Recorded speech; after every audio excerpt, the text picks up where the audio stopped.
You know the tagline, it's not easy, it's not easy, it's not easy.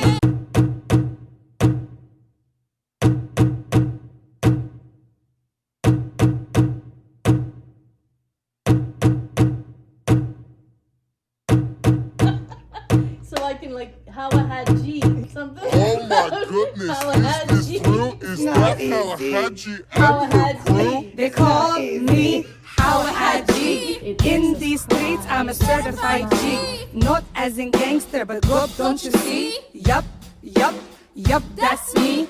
I invite you personally to come see this blade featuring me. You know the tagline, it's not easy, it's not easy, it's not easy. Yup, that's me. I'm out. How I had G. Put your hands up, put your hands up, hey!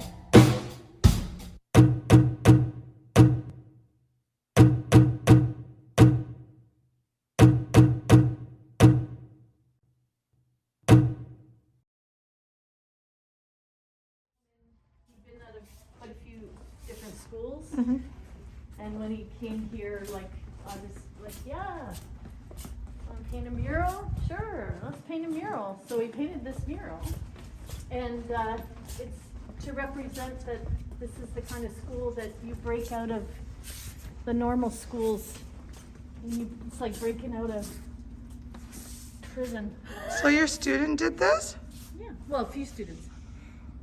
And he chose Woody the Woodpecker. Breaking out. Yeah. I love it.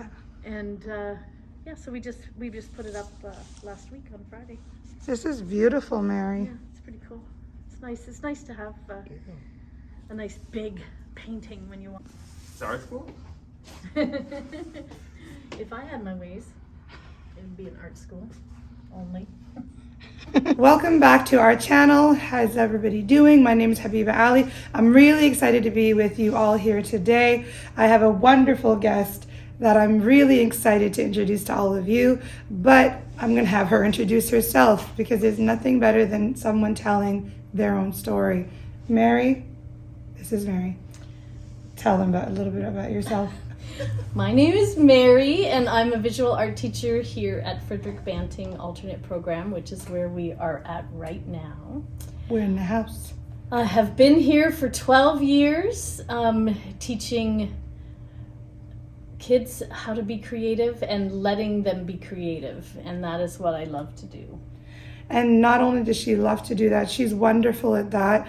In all the years that I've been coming here, and the reason why I've been coming here is to teach poetry to her art students. And there's been nothing more satisfying for me than when I'm in Mary's class, because students will literally say, we have no spoken word experience, we've never written any poetry, and every time they write a poetic piece, it absolutely is jaw-dropping. It leaves us in awe, emotional wrecks. I just want to know what Mary has to say about that, because I've been privy to seeing that so many times.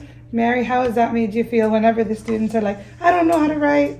It's absolutely an amazing thing to witness students sort of be given an opportunity to express themselves. And when Habiba and Ray and Jamal have all come here, the kids just get right into the writing, and they make the most amazing poems, just like Habiba said. They just pour their little hearts and souls They really do. out on paper, and it makes us cry, it makes us laugh, and I don't know, it's phenomenal. I'm almost speechless.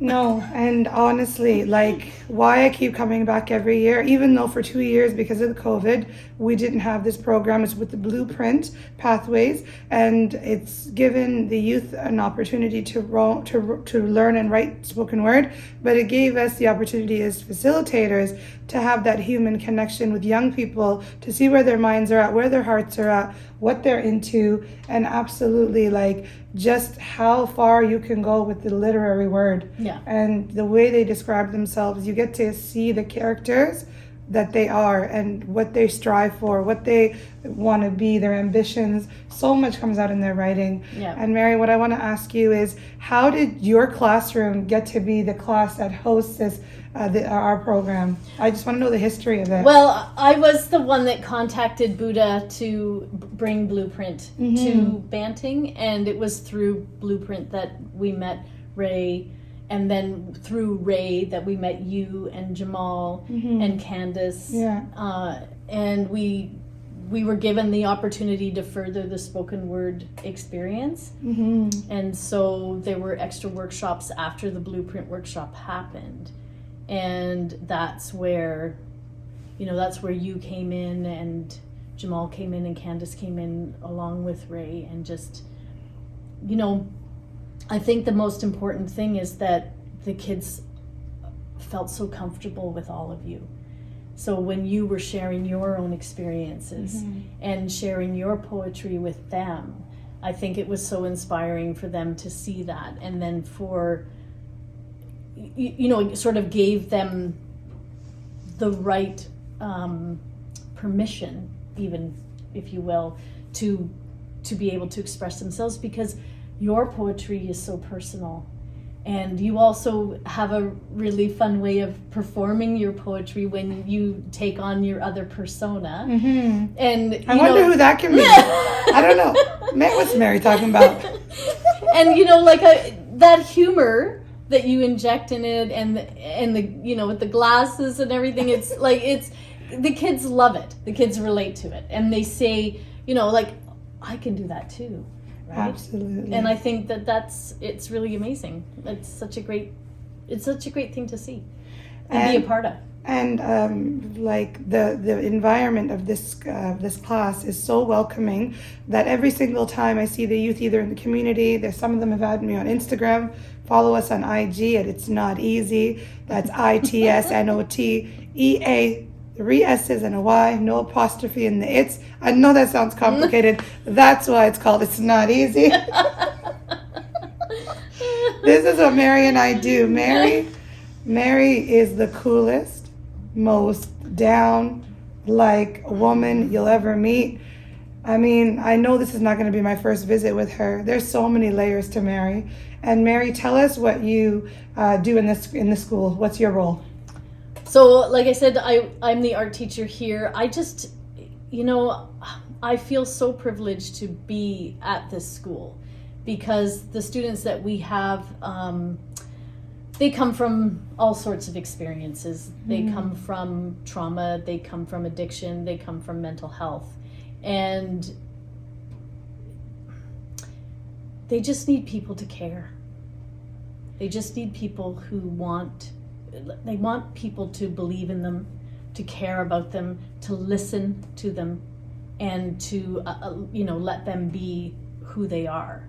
And I think that this school, the people that I work with, we're all those people to those students. And so I'm part of a really great team here, and we do some pretty amazing things. And I really believe in the community experience. Absolutely. So when COVID is so frustrating and so hard, because we haven't been able to bring people from the community in so that they can, share their experiences and their expertise and their talents with the kids.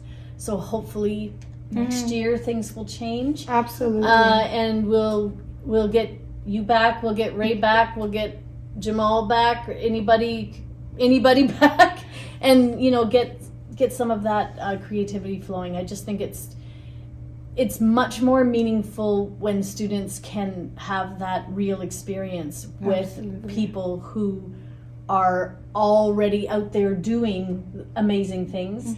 Then it inspires them to do amazing things. And it was Blueprint and the spoken word poetry workshops that I saw students make it their passion.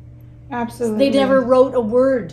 And when they write their words, that's when we're shocked and surprised that they tell us, we've never done this before. but they're just speaking from their experience. And sometimes trauma, like you mentioned with mental health awareness, all of the stuff that Mary mentioned that these youth have gone through, sometimes that's the best work that you're going to hear. Yeah. Because it's raw, it's real, it's in real time. Yeah. They're going through it in the moment, and we can feel it. How many times have we sobbed together after a youth has performed? We're bawling. Yeah. I have an ugly cry. Like I'm not cute when I'm crying. They're used to me crying. So you've mastered it. But she cries cuter than me. I don't know about that, but I do cry a lot. But it's often therapeutic. Crying is therapeutic. Yeah, it's and healing. it's often, it's crying not from sadness, it's crying from empathy. But it's also crying from joy. I mean, when you see somebody be creative and you see somebody put themselves out there like you have done, and they have done, like, how can you not be overcome with emotion, right? No, you see, this woman is the most empathetic, the most sweetest woman. And even though the program's over, she's still my homie.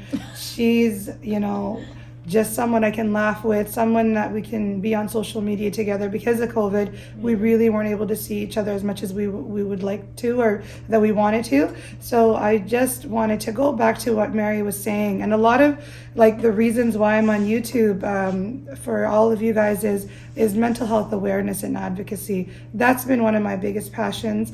And there's so many different ways to deal with that. We have, the traditional medicines, we have traditional psychotherapy, counseling, but art is therapy. And this is what we've come to know, Mary and I, that this has provided healing not only for myself through my journey through mental health. I don't know if I've shared with you guys, but I'm open to share that I've struggled with anxiety, depression, prenatal, postpartum depressions, and all of these things. It's when I started writing, it's when I started depicting my plays, when I started taking on my persona. All of these things is when I was happiest. And you could be crying because of joy and being overcome with empathy, but you also can cry from sadness. And what trumps that for me is laughter. So we're always, as much as we're crying, we're also laughing. Right? We are, we do. Sorry, we It's laugh. okay. Yeah, no, well, you're infectious about laughter. You start laughing, I'm going to start laughing. There's just no way that's not going to happen. Exactly. and this is what I'm saying. When I hashtag laughter is medicinal, it's more than that. It's literally medicine. And that's what we want to show the world, especially with this channel. This is what these relationships, they're authentic, they're genuine, they're in real time. I could touch her. We're not in a... and the reason why I was hoping to start my YouTubing after COVID is once we're both double vaccinated and we can come back together again, that the human interaction is what COVID took away from us. Yeah. How did you deal, Kyle, with the COVID? Because I haven't seen this woman, guys, in almost 2 years. How I dealt with the COVID is how I dealt with the COVID. We did a lot of online learning. Yeah. I didn't mind it. I mean, I'm a kind of a homebody, so Yeah. I didn't mind being at home. I'm also somebody who's always got a project on, so Yeah. I learned how to upholster. I saw that on Facebook. So we saw each other on Facebook. She literally redid furniture, upholstered entire pieces of furniture. I sew, I paint, I do pottery. I'm always doing something. So it just sort of gave me an opportunity to do that. But also, we're so lucky in this system, within alternate, it was easy to connect with the students online, and some students, and this is for a lot of schools, some students really thrived through the online. Yeah. Some, it was so hard for them, and it didn't do them well, and they're so happy to be back in school. But what it showed is that everybody has a different way of learning. Absolutely. Some things work for people, other things don't. Hopefully we learn from that. Absolutely. Hopefully we learned something about how students learn, and we might actually be able to put that into our future ways of teaching. Absolutely. Being able to be a little bit more flexible, and a little bit more in tune with the students' needs. Absolutely. You know, that's you know, COVID is one of those things that it's happened. We've had to deal with it, but let's hope that it's taught us something. Absolutely. Like for me, it definitely slowed me down. It definitely helped me reevaluate. I came from the world of theater and playwriting, and I realized that doesn't work for me anymore because, you know, in my city, I got comfortable. People were coming out. Now I want to have more of a global reach to show what it is that I've been doing these past years, and then hoping to create more content like I did in my theater and plays that reaches the entire world. So that's what COVID has taught me. Yeah. With I had to get in tune with technology, Yeah. learning about Zoom, learning about all the meets. It's just, and now I'm recording on YouTube. Like, that would never have been me. I'm not a technological person. Editing is so difficult. Like, it's not easy. Like, Right. in the words of Hawa Haji. No, no, that's not easy. But I mean, when it's kind of the only way You're to going to get do into something, it. You're going to get into exactly. it. You're going to And that's what Mary. That's you know, like a whole other show. That's a whole. This girl and I, it can take days. But honestly, I'm so happy that you guys got to meet Mary, and you know, I hope that we can get some of the students on the on the channel eventually, and some of my co-facilitators, because it's a whole story that needs to be told with the experience that happens in this classroom. Mary, I'm so happy to have visited you. Well, thank you for. Should we do like a rap battle? Even though. I don't know if I. Just Do like, I have just a rap freestyle. battle in me? Doing freestyle. The reason why is her and Hawa Haji had their own parody to Juicy. You're going to see in the beginning of the video, there's a picture of Biggie Smalls, the notorious B.I.G. that Marion did with some students. So that Hawa Haji will answer, but I just want to get some creative juices going. If it makes no sense, I bet you nobody watching us could do what we do. On the go, just on the fly, freestyle? Come on. Well, you're the freestyle queen. I'll do a line and you do a line. How How about about that? I'll provide a beat? and you spit the words. Oh 'cause my goodness. I no. can, Mary, I'll I'm make it easy. I'll say one line Okay, and then you I'll say a line. Okay, You finish it. okay, that's fine. What with my own words, or am I just repeating what you're saying? Because if I had to come up with, I'm not the writer. Okay, fine. Repeat after me. Did you ever hear me do a poem? Girl. Actually, she went home and wrote an entire rap against Hawa Haji, and we'll try to get that for you another day if she finds it. But because Hawa Haji's been ready. She's like, I dare Mary to say it on screen. What? The Juicy parody that you guys made, the one about you, and that was ages ago, huh? I don't know. I don't know. It's I not can't easy. remember how it went. No, that's okay. We're going to do something different. Repeat after me, and this will be for our viewers so they know. But I'm again asking you. You're going to repeat after me. So I'm saying what you're saying. Yes. Okay. Is there a beat though? No, we don't need a beat. That's Okay. how cool we are. Okay? We got it. 1 to the 2, 3 to the 4. 1 to the 2, 3 to the 4. I love coming in Mary's class on the door. She loves coming in my class on the door. I met at the door. Met at the door. I met her at the door. She met me at the door. We ain't sitting on the floor. No, we're on stools. Yes, we're on stools because we are so cool. You made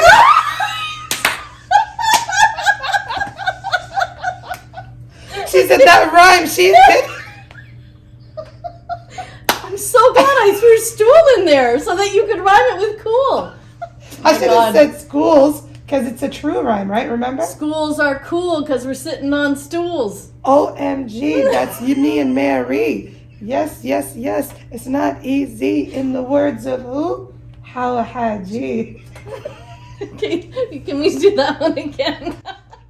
So I can Hawa Haji. Yeah. Okay, so say it again. I Let's don't know what edit I that said. out. Schools are cool. Because we're sitting on stools. Something about Hawa Haji. It's not easy. Hawa Haji. It's not easy. Hawa Haji. Habiba and Mary. It's a wrap, guys. Thank you. Please subscribe, like. This is what we do all day, every day. Mary's in this classroom creating being a creative. I'm creating, being a creative. Please join us on our journey. Thank you very much for having us.